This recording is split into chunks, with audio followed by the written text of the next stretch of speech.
नमस्कार मंडळी. पदार्थ सोपा पण हवा, वेगळा पण हवा, झटपट बनणारा, सीझनल पण हवा, असा पाहिजे की खाणारा नजरेने खाईल, म्हणजे दिसायला सुंदर पाहिजे. तुम्ही आखुडशिंगी बहुदुधी पण ऐकलीच असेल, तर आजचा पदार्थ हा अगदी असा आहे.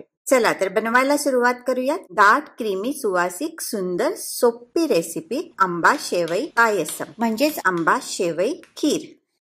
यावेळेस मला असे मोठे आंबे मिळाले, त्यामुळे 1.5 आंबा वापरणार आहे. छोटे आंबे असतील तर 2 वापरा.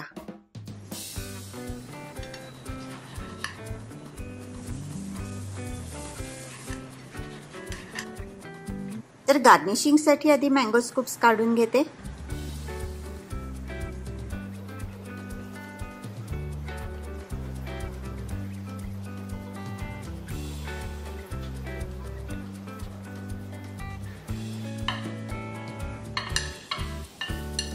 आणि स्कूपर नसेल तरी काही हरकत नाही. अशा प्रकारे आंबा कापून घ्या, म्हणजे एकसारखे क्यूब्स निघतील.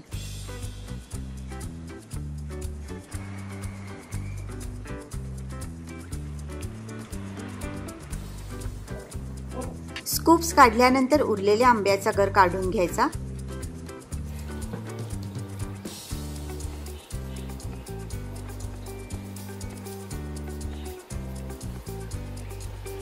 कोईंना लागलेला आंबा पण काढून घेते. गर नुसता असा मॅश केला तरी चालतो, मिक्सर मधून काढायची गरज नाही. तर असा आंब्याचा रस व स्कूप्स तयार आहेत. आणि खीर म्हटल्यावर त्याच्याबरोबर पुऱ्या ह्या आल्याच. तर आधी भिजवून घेते पुऱ्यांसाठीची कणिक. ही साधारण 12 पुऱ्यांची कणिक आहे आणि त्याच्यामध्ये अर्धा चमचा साखर घातली की फुगलेल्या पुऱ्या लगेच बसत नाहीत, म्हणजे चपट्या होत नाहीत. चवीपुरेचं घालायचं मीठ, थोडंसं तेल घालून मऊ होईपर्यंत कणिक मळायची. थोडं थोडं पाणी घालून कणिक पोळ्यांच्या कणकेपेक्षा घट्ट भिजवायची.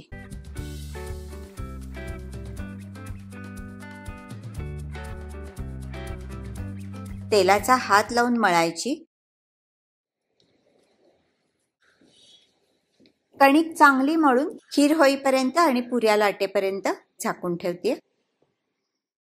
खीर बनवण्यासाठी घेते एक छोटी वाटी, म्हणजे ह्याच्यामध्ये 5 टेबलस्पून शेवया आहेत. जरा मोडून घ्यायच्या आहेत शेवया.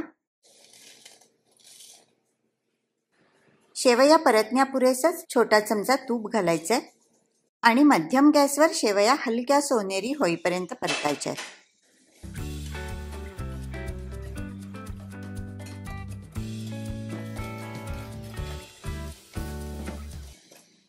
शेवया परतून झाल्या, छान सोनेरी रंग आलाय आणि आता त्यात घालते आंब्याचा रस.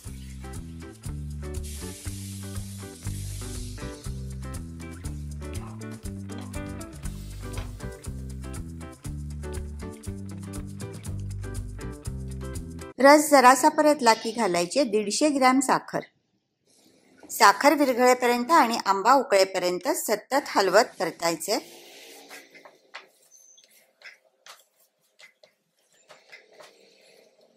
आता आंबा खदखदतोय तर घालते 1 लिटर मलईयुक्त दूध. गॅस करायचा आहे मोठा आणि मोठ्या गॅसवर मोठ्या भांड्यामध्ये दूध उकळलं की ते पटकन आटतं आणि भांड्याच्या तळाशी लागत नाही. नॉनस्टिक भांड आहे, त्यामुळे अधूनमधूनच दूध ढवळलं तरी चालतं. 5 मिनिटांमध्ये दूध बऱ्यापैकी आटलंय, पण अजून थोडं आटवायला पाहिजे. गॅस मोठाच आहे. भांड्याच्या तळाला लागू नये म्हणून दूध किंवा खीर आटवण्यासाठी एखादं जाड बुडाचं भांड किंवा नॉनस्टिक भांड वापरलेलं कधीही चांगलं. आणि दूध असं घट्ट होऊ लागलं की वरचेवर हलवा, नाहीतर आता ते भांड्याच्या तळाशी लागू शकतं. खीर इतकी घट्ट झालीये, व्यवस्थित आटलीये. एकदम चिल्ड थंडगार खीर उत्तम लागते. मी फ्रीजमध्ये ठेवणार आहे, तर ती अजून घट्ट होईल. गॅस करते बंद आणि सर्व्हिंग बोलमध्ये काढून घेते खीर.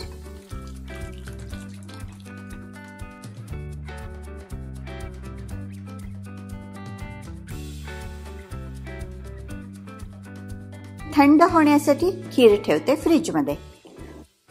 खीर थंड होते. लंच टाइम पण जवळ आलाय, तर पुऱ्या तळायला घेते. कणिक मळून अशा लाट्या करून घेतल्यात आणि आता सगळ्या पुऱ्या लाटून घेते. पुऱ्या लाटताना पीठ वापरू नका, तेल वापरा, कारण पीठ वापरलं तर पुऱ्या तळताना पीठ तेलामध्ये उतरेल, जळेल आणि तेल खराब होईल. इतपत जाड ठेवायच्या पुऱ्या आणि या सगळ्या लाट्या लाटून घेते. सगळ्या पुऱ्या लाटून झाल्यात आणि आता या तळून घ्यायच्या.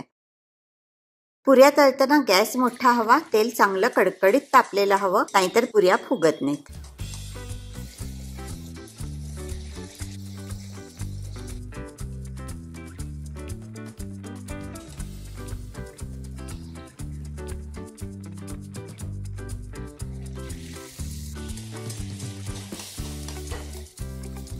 कशी टम्म फुगून आपापलीच पटकन उलटी झाली ही पुरी.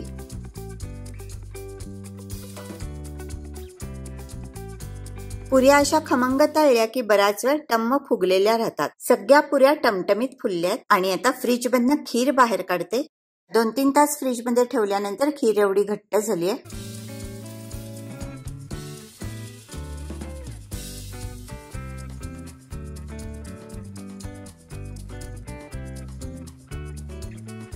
नैवेद्यासाठी या बोलमध्ये खीर काढून ठेवते आणि या दुसऱ्या बोलमधली खीर पुऱ्यांबरोबर खाण्यासाठी. गार्निश करते मँगो स्कूप्सनी आणि घालते बदाम पिस्त्याचे काप. रेसिपी आवडली असेल तर लाईक आणि शेअर करायला, तसंच कॉमेंट लिहायला विसरू नका आणि चॅनल पटकन सबस्क्राईब करा. बेलचं बटन प्रेस करा म्हणजे अशा मस्त रेसिपीज तुम्हाला सहज मिळतील. बघा किती सुंदर दिसतीये आणि चव कशी तर निव्वळ अप्रतिम, दुसरा शब्दच नाही. तर अशी मस्त दाट भरपूर आंबा असणारी थंडगार खीर आणि त्याबरोबर गरम गरम पुऱ्या तयार आहेत. तर अशा खीरपुरी बरोबर एखादा नमकीन पदार्थ सर्व करा. मी बटाट्याची भाजी केली होती ती सर्व करते आणि ही रेसिपी बघितल्याबद्दल सगळ्यांचे मनापासून धन्यवाद.